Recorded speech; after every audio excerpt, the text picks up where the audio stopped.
Hello friends, welcome to रोजगार with Goldy Chaudhary. आज हम कर और चलिए क्लास स्टार्ट करते हैं। आज का क्वेश्चन होगा, क्वेश्चन मंडल में सर्वाधिक मात्रा में विद्यमान अक्रिय गैस कौन सी है? क्रिप्टोन है, हीलियम है, आर्गन है या फिर न्योन है? तो 61 का क्या है? सी, आर्गन गैस। जो वायुमंडल में सर्वाधिक मात्रा में विद्यमान अक्रिय गैस कौन सी है? आर्गन। और ऑक्सीजन कितने परसेंट है? वो है 20.9। कितने हैं? 20.9। जो वायुमंडल होता है, वायुमंडल में कौन कौन सी गैस होते हैं? Nitrogen, oxygen, argon, carbon dioxide और नियोन गैस। और वायुमंडल क्या होता है? वायुमंडल होता है जो पृथ्वी के चारों ओर पाए जाने वाले गैस के आवरण को क्या कहते हैं हम? वायुमंडल। क्वेश्चन नंबर 63, वायुमंडल का सर्वाधिक स्थायी तत्व है। इसमें पूछा गया है जो वायुमंडल का सर्वाधिक स्थायी तत्व क्या है? नाइट्रोजन है, जलवाष्प है, ऑक्सीजन है या इनमें से कोई नहीं? तो 63 का क्या है? जलवाष्प। वायुमंडल में सर्वाधिक स्थायी तत्व क्या है? जलवाष्प। अगर नाइट्रोजन की बात करें, वायुमंडल कितने हैं? 78.8% नाइट्रोजन गैस। और ऑक्सीजन कितनी है? ऑक्सीजन है इसमें 20.9%। कितनी है? 20.9%। क्वेश्चन नंबर 64, लोयस पठार स्थित है। इसमें पूछा है जो लोयस पठार है वो कौन से देश में है? भारत में, जापान में, रूस में या चीन में? तो लोयस पठार कहाँ पर है? चीन में। अगर इसमें बात करें चीन, तो चीन की राजधानी का क्या नाम है? बीजिंग। क्या नाम है चीन की राजधानी का? नाम बीजिंग। अगर बात करें चीन जो था कब आजाद हुआ था? 1 अक्टूबर 1949 को। चीन की संसद का क्या नाम है? नेशनल पीपल्स कांग्रेस, चीन की संसद का नाम। और चीन का जो राष्ट्रीय पशु है वो उसका क्या नाम है? पांडा। और वृक्ष का नाम गिंको। और राष्ट्रीय पक्षी क्या है चीन का? क्रेन। और पुष्प कौन सा है? पियोली। पियोली। और राष्ट्रीय भाषा क्या है? मदारीन। और राष्ट्रीय फल क्या है चीन का? कीवी। और खेल क्या है? Table tennis. और सबसे ऊंची पर्वत चोटी कौन सी है? माउंट कोमोलगमा। और राष्ट्रीय नदी क्या है? यांगसी। यांगसी जो एशिया की सबसे लंबी नदी है। और चीन में कितने प्रांत है? 34। क्वेश्चन नंबर नेक्स्ट, पृथ्वी के वायुमंडल का कितने प्रतिशत भाग 29 किलोमीटर की ऊंचाई तक पाया जाता है? 30%, सेकंड में 65%, थर्ड में 88% और फोर्थ में 97%। तो 65 का आंसर क्या है? डी, 97%। जो वायुमंडल का कितने प्रतिशत भाग 29 किलोमीटर तक ऊंचाई तक दिखाई देता है पृथ्वी का? तो 97%। क्वेश्चन नंबर नेक्स्ट, मेघ गर्जना वायुमंडल की किस परत में होता है? जो मेघ गरजते हैं वो कौन सी परत में होते हैं? ओजोन में, क्षोभ में या समताप मंडल में या इनमें से कोई नहीं? तो 66 का क्या आंसर है? बी, क्षोभ मंडल में। जो मेघ गर्जना कौन से मंडल में होता है? ये सब घटना क्षोभ मंडल में। अब मैं आपको वायुमंडल के बारे में बता देती हूँ कुछ इंपॉर्टेंट पॉइंट। वायुमंडल क्या होता है? वायुमंडल होता है जो पृथ्वी के चारों ओर पाए जाने वाले जो गैस के आवरण होते हैं उसे कहते हैं वायुमंडल। वायुमंडल में कौन कौन सी गैस पाई जाती है? Nitrogen, oxygen, argon, carbon dioxide और नियोन गैस। ये सभी वायुमंडल में पाई जाती है। और वायुमंडल में परत होती है। परत के बारे में बता देती हूँ। वायुमंडल में कितनी परत होती है? तो वायुमंडल में 5 परत होती है। 5 परत कौन कौन सी है? क्षोभ मंडल, जो कि आपके इस में जो ऑप्शंस में दे रखा था। क्षोभ मंडल, क्षोभ मंडल है, समताप मंडल है, मध्य मंडल है और आयन मंडल है, बाह्य मंडल है। ये कितनी है? 5 परत है। अगर इसमें बात करें जो क्षोभ मंडल है, क्षोभ मंडल कैसी परत है वायुमंडल की? तो सबसे निचली परत। सबसे निचली परत कौन सी है? क्षोभ मंडल। क्षोभ मंडल है सबसे निचली। और सभी जितनी भी मौसमी घटनाएं होती है ना, ये मौसम की घटनाएं तो है, ये जो बादल गरज रहे हैं तो ये सब किस में होगी? क्षोभ मंडल में होगी। जो भी हमारे धूल के कण है सब कुछ इसमें ही होता है, क्षोभ मंडल में। अगर हम इसमें 165 मीटर की ऊंचाई जाएंगे तो तापमान कम हो जाता है। अगर 165 की ऊंचाई पर हम जाएंगे तो टेम्परेचर क्या होता है? डाउन होता है, कम होता है। अगर इसमें बात करें समताप मंडल में, जो है समताप मंडल में ओजोन परत पाई जाती है और पराबैंगनी किरणों को अवशोषित कर लेती है। और जो मोतियाबिंद या त्वचा कैंसर होता है इसके कारण ही होता है, जो पराबैंगनी किरणों के कारण होता है। और ओजोन परत की अगर मोटाई मापनी हो तो किसका यूज़ करेगा, डॉप्सन से मापी जाती है। अगर ओजोन परत की मोटाई 200 डॉप्सन से ज़्यादा है तो ठीक, मगर इससे कम है तो ओजोन परत में छिद्र माना जाता है। ओजोन परत में जो छिद्र है दक्षिण ध्रुव पर अंटार्कटिका कारण यानी कि CFC गैस के कारण हो रहा है। 1987 में मॉन्ट्रियल प्रोटोकॉल के तहत CFC गैस पर प्रतिबंध लगा दिया गया। 16 सितंबर को क्या मनाते हैं हम, ओजोन दिवस।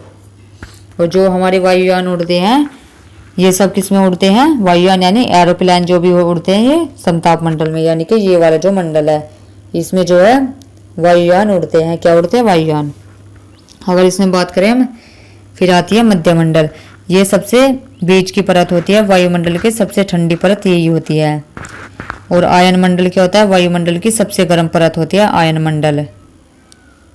और रेडियो तरंगे आयन मंडल से परावर्तित होकर पृथ्वी पर वापस आती है। जो रेडियो तरंगे होती है वो आयन मंडल में ही होती है। और बाह्य मंडल क्या होता है, ये वायुमंडल की सबसे अंतिम परत है। इस मंडल में वायु का घनत्व तो कम होता है। और इस मंडल के बाद वायुमंडलीय दाब को किससे मापते हैं, बैरोमीटर से मापा जाता है वायुमंडलीय दाब। तो ये थे हमारे वायुमंडल से संबंधित इंपॉर्टेंट पॉइंट। क्वेश्चन करते हैं अगला, क्वेश्चन नंबर 67 सूर्य। क्वेश्चन नंबर 67, सूर्य की तीव्र किरणों द्वारा झुलसने से वायुमंडल की कौन सी गैस हमें हमारी रक्षा करती है। जब सूर्य की तीव्र किरणें पड़ती है और झुलसने से जो वायुमंडल की कौन सी गैस है जो हमारी रक्षा करती है, आर्गन है, ओजोन है, ऑक्सीजन है या फिर हाइड्रोजन। तो 67 का क्या है, ओजोन। अगर इसमें बात करें वायुमंडल में जो ये जो आर्गन है, आर्गन जो है इसमें वायुमंडल में पाई जाती है गैस।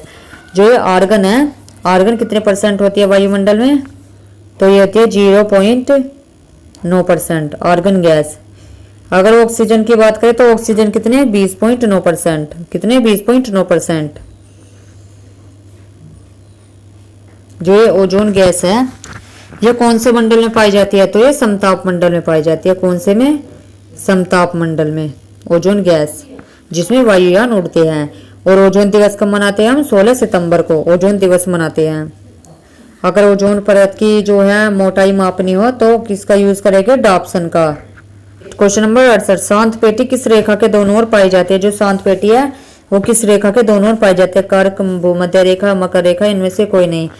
तो 68 का क्या है, बी, भूमध्य रेखा के। शांत पेटी किस रेखा के दोनों ओर पाई जाती है, भूमध्य रेखा। अगर इसमें बात करें हम भूमध्य रेखा, तो भूमध्य रेखा को क्या कहते हैं हम, 0 डिग्री अक्षांश भी बोला जाता है। भूमध्य रेखा को क्या कहते हैं हम, 0 डिग्री अक्षांश भी कहते हैं हम, या फिर भूमध्य रेखा, या फिर इसका ही क्या नाम है, विषुवत रेखा भी बोल देते हैं हम इसे। क्या कहते हैं, विषुवत रेखा, विषुवत रेखा भी कहते हैं हम इसे। करें हम कर्क रेखा की, तो 21 जून को सूर्य की किरणें किस पर पड़ती है, लंबवत कर्क रेखा पर। किस पर पड़ती है, कर्क रेखा पर। क्वेश्चन नंबर नेक्स्ट, निम्नलिखित में किसे प्रकृति का सुरक्षा वॉल्व कहा जाता है। निम्नलिखित में किसे प्रकृति का सुरक्षा वॉल्व कहा जाता है, ज्वालामुखी, ओजोन गैस को, भूकंप को या फिर नदियों को। तो 69 का क्या है, ए, ज्वालामुखी को। किसे प्रकृति का सुरक्षा वॉल्व कहा जाता है, ज्वालामुखी को। तो ओजोन गैस है ये कौन से मंडल में पाई जाती है, समताप मंडल में। कौन से में, समताप मंडल में। और ओजोन, अगर ओजोन मंडल की जो ओजोन गैस है ये इसकी मोटाई मापने तो किसका यूज करेगा, डॉप्सन का। किसका, डॉप्सन का। ओजोन दिवस कब मनाया जाता है, 16 सितंबर को। बात करती हूँ मैं भूकंप कि भूकंप क्या होता है, पृथ्वी के क्रस्ट पर महसूस होने वाले कंपन। जो हमें पृथ्वी पर जो कंपन महसूस होता है उसे क्या कहते हैं, भूकंप। और भूकंप का कारण क्या होता है, एक तो प्राकृतिक होता है, एक होता है मानवीय कारण होता है।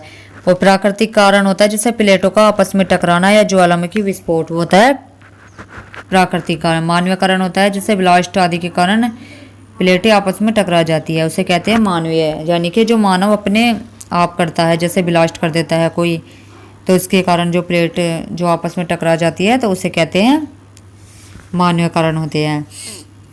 और भूकंप के अध्ययन को क्या कहा जाता है, भूकंप के अध्ययन को कहा जाता है सिस्मोलॉजी। और भूकंप किससे मापा जाता है, सिस्मोग्राफ से। और भूकंप मापने का जो स्केल होता है, पैमाने भूकंप जो मापे जाते हैं वह 3 पैमाने होते हैं, जैसे रिएक्टर स्केल, एक मार्केल स्केल होता है, एक होता है रोजफेरल स्केल। जो रेडॉन गैस होती है उसका बढ़ना भी भूकंप का संकेत होता है। जो रेडॉन गैस भरी ज़्यादा बढ़ गई तो मान लो कि भूकंप आने वाला है। विश्व का सबसे ऊंचा ज्वालामुखी पर्वत कोटापैक्सी कहाँ स्थित है? भारत में, जापान में, जर्मनी में या फिर इक्वाडोर में? तो 70 का आंसर क्या है? 70 का आंसर है डी, इक्वाडोर में। क्वेश्चन नंबर 71, निम्न में कौन एक वलित पर्वत है? नीलगिरी है, हिमालय, सतपुड़ा है, इनमें से कोई नहीं। तो 71 का क्या है? बी, हिमालय। क्वेश्चन नंबर 72, पठारी क्षेत्र में विश्व की कितनी प्रतिशत जनसंख्या निवास करती है? तो इसका करेक्ट आंसर क्या है? 9%। क्वेश्चन नंबर 73, भूकंप में धरातलीय तरंगे होती है, प्राथमिक, गौण तरंगे, एल तरंगे, प्राथमिक और गौण तरंगे। तो 73 का क्या है? सी, एल तरंगे। क्वेश्चन नंबर 74, नवीनतम पर्वतमाला है, इसमें पूछा है जो नवीनतम पर्वतमाला है वो कौन सी है? तो 74 का आंसर क्या है? सी, यूराल। बहुत उन्नति से हुई है, गोदावरी, टेथिस, शिवालिक या इनमें से कोई नहीं। तो 75 का क्या है? बी, टेथिस सागर से। हिमालय की उत्पत्ति हुई थी टेथिस सागर से। और गोदावरी को कहेंगे दक्षिण भारत की सबसे लंबी नदी। किसकी? दक्षिण भारत की सबसे लंबी नदी का क्या नाम है? गोदावरी। चलिए आज के लिए इतना ही। Thank you.